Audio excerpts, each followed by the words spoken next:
Okay, I'm Molly Jordan. And I'm Yolanda McCants, School Improvement Specialist and former principal. And we're here at Anniston City Schools, and we are conducting my interview with her. So, Ms. McCants, how would you handle like the mismatching of personnel? Like someone comes in and you hire them for a fourth grade spot, but then in reality, that person would be better suited for maybe like a lower elementary class. How have you handled that in the past? Well, I can tell you that situation has happened, and I made the changes based off of data. The changes that were made were um, based off of data and classroom management. So, in looking at your discipline report, which is your SURE data, Mm-hmm. as well as your assessments that you have in your classes, um, that determines the mismatch and how we can, or whether additional training is needed. Right. I'm not going to say a mismatch. I'll say additional training is needed. Right. Have you ever been able to move someone in the middle of the year, like where maybe they realized that they weren't suited for that grade level, and maybe a colleague of theirs realized that they weren't suited for their grade level, and they came to you and asked to move No, in the middle of the year? no, I wouldn't dare do children like that. What I would do is provide you additional support to ensure that you have a successful remaining of the year. Mm-hmm. And then the next school year, then we'll make those changes that are Okay. needed. All right. So how do you deal with that uncertainty of hiring someone that you don't think you might have enough information? Let's say they're kind of fresh out of college and they haven't had substitute teaching experience or things like that. Maybe they have just had their student teaching experience. How do you approach that as a principal? Well, you always ensure let the teacher know, the new teacher that's coming in, know that you're there for their support. You're there to ensure that if there's anything that they need, that you're there to ensure they're successful for that school year. Whether it be classroom management, whether it be supplies, whether it be providing a mentor that can support their efforts throughout the year, I think is always important. Okay. And how does the idea that quality teaching supersedes small class sizes strike you? Like, we hear in the social media and in the news outlets all the time, well, teachers need smaller class sizes. But don't you feel as though effective teaching is should be the main focus of our classroom instruction? Well, yes, but in order to be an effective teacher, you have to plan. You have to properly plan. When having a class, regardless of the size, if you properly plan to address those needs, I think you'll be fine. Uh, no longer are the days that we're teaching kids in rows. We have to heterogeneously match the students. So you have your highs, your mediums, and your lows, and you're working as a facilitator, not as direct instruction. And I think that regardless of the class size, I think that you could be effective. Yes, I agree with that. Uh, so, how would we find other ways to increase maybe like our pools of applicants? We know that we're facing a teaching shortage in Alabama. And, what are some ideas that you think that as a state maybe something that we might could use? Hmm. One of the ideas that was thrown out there during this course was that recruiting teachers out of the workforce with less strenuous requirements. Yes, teachers, their biggest gripe is paperwork. Paperwork, paperwork, paperwork. And the students, their gripe is we test all the time. So I think that if we found a better way to assess our students and bringing outside people inside, that pretty much kind of like what the charter schools are doing. Mm-hmm. I'm not for charter schools, but I think that they do have some benefits. If we're bringing in a student from bringing in a teacher from the outside arena of education, I think they can add to what our certified teachers are providing.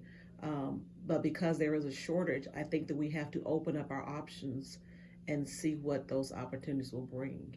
All right. Well, you pretty much answered number 5 too, so we'll move on. Okay. So, what about talking about credentialing teachers based on one's expertise, such as like, let's say we had someone who was, for instance, my father's a mechanical engineer. Mm-hmm. So let's say my father quit teaching or quit working in a plant, but wanted to come into a school to make a difference. You know, it was his second career. Um, how do you feel about like maybe a mechanical engineer getting credentialed to teach math and science and engineering courses here in like a middle school or high school level? I think that would be great. I think that if given the opportunity, that would be a resource that we probably could definitely use, and that's in any entity. Um, to be honest with you, education is a second career for me. My first degree is in marketing management. And so I did management for 10 years as a regional manager, traveling and opening up stores and training staff members on customer service. And so now that I'm in the education arena, I can see utilizing some of those same concepts So, and making sure that we have a successful climate, because that's truly what it's all about. If you have a really good climate and kids like coming to school and teachers like coming to school and working with students, I think that's a win-win for everyone. right. So, what are some hiring trends that you have seen in the educational world? Um, hmm. Well, not really putting restraints on teachers when it comes to being fully prepared and coming to school to work in education.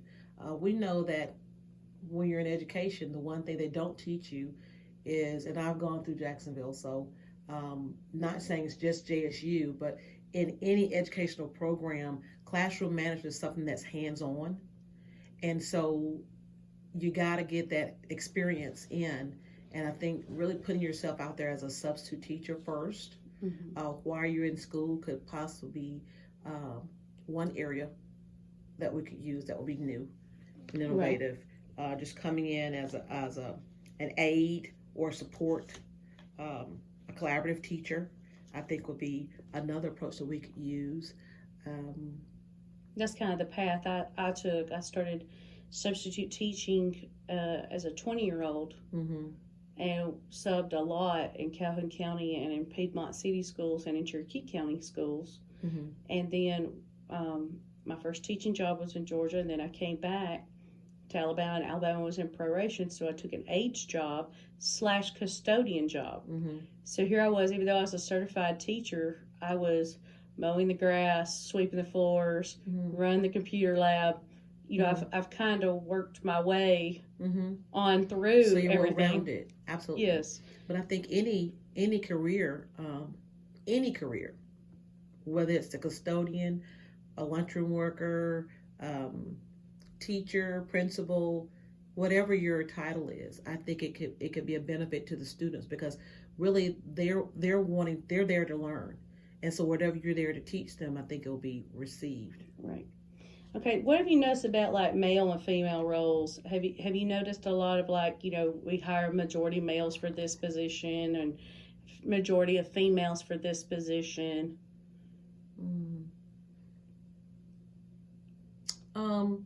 I notice in football, there's mostly male coaches and assistant coaches, and I think that there are some women that could actually do the same job.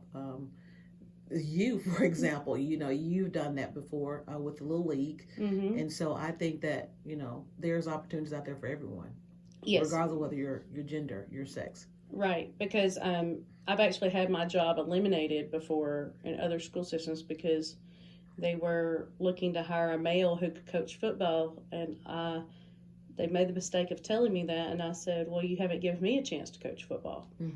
And I helped coach my son's football team. Right. We played for a championship this year. That's awesome. That's awesome. That's what I'm talking about. And what do you think is like the current state of affairs as it applies to personnel in education today? Like, what do you see us looking at as a system for Anniston City? Like, what's our big, our largest hole to fill of teachers coming up, and where do you see us facing this teaching shortage? Well, you know, our vision is empowering our students to win. And so I think in order for our students to win, we got to make sure we are preparing our teachers to empower our students to win. And so in preparing our teachers, we got to make sure that they get the proper training and support to ensure they're able to differentiate their instruction to meet all learners' needs so that we can be successful, because that's the only way we can empower and our students to win. That's right. All right. Well, thank you so much for meeting Thank with me you. today Thank and doing you. this interview. Yes, you're welcome. Bye-bye.